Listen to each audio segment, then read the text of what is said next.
This is Pete Thomas from NBC's The Biggest Loser, giving you a video update on season number 9, episode number 8. The show starts off with our man O'Neal just gushing with emotions about whether or not his daughter was still alive and was still there on the ranch. Sure enough, she walked through the door. She's still there on the ranch, and it's actually Migdalia from last week that gets sent home. And so O'Neal turns his attention to really encouraging and pushing the rest of the blue team members to give their maximum effort this upcoming week.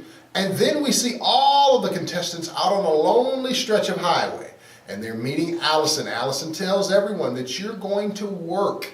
And this has got to be weird news. All the contestants who heretofore have been on the ranch and their full-time jobs have been to work out and to lose weight, now they're going to work. They're going to have 1 week where they're going to have a 40-hour work week, and they've got to squeeze their workouts in the morning, go to work during the regular work hours, and then come home, and in the evening, they've got to finish up their workouts. But before you do that, so that we don't interfere with that work, you've got a challenge. That's right. You've got to pull a semi down this stretch of lonely highway.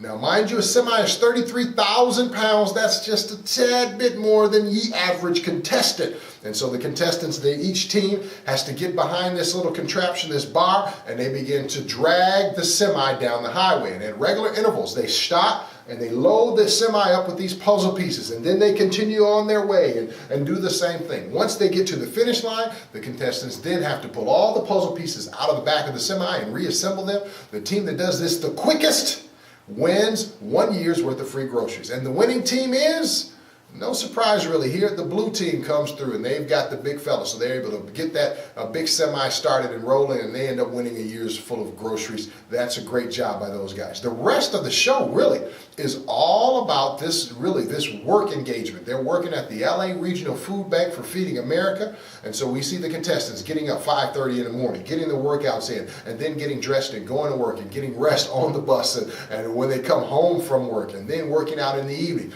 And we see the lights getting shut off at the gym, like you've got to get out of the gym. So it'll be a very interesting week on the weigh-ins. Now here's the thing, behind the scenes, whenever there are any kind of these production changes, your workouts really suffer because the time that you spend with Bob and Jillian, that's going to suffer. And we see that as well. Bob and Jillian aren't there on the ranch every day as it is these current seasons, but we see that Bob and Jillian have to squeeze in shorter workouts, more intense workouts.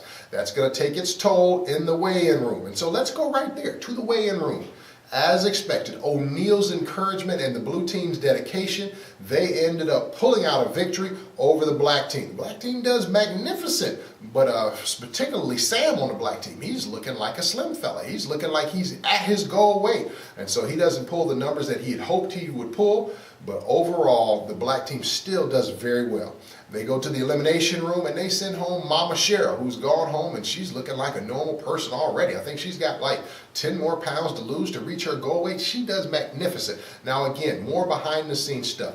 Here's the thing, NBC is casting for the next season of the show. That's right, season number 10 that will air in the fall. The casting has started now. Go to my website, winningman.com, go over and click on Biggest Loser, go down to casting tips, read the tips that I put up there. I spent a lot of time telling you all about the casting process. I'm going to be here in Michigan at Gardner White Furniture, out somewhere way out in the boonies, and we're going to be there. But you want to get that casting tip information. You want to have knowledge and information about the casting process. I have a saying, don't be a dum-dum. Don't come to the casting call looking like you're just a lunch bucket Joe and your clothes are all dirty and stinky, Get an education about the whole process, and hopefully you too will be the next member of the Biggest Loser family. Listen, have an awesome weekend. Remember, there's a winner within you, and I'll talk to you soon. Have a great one.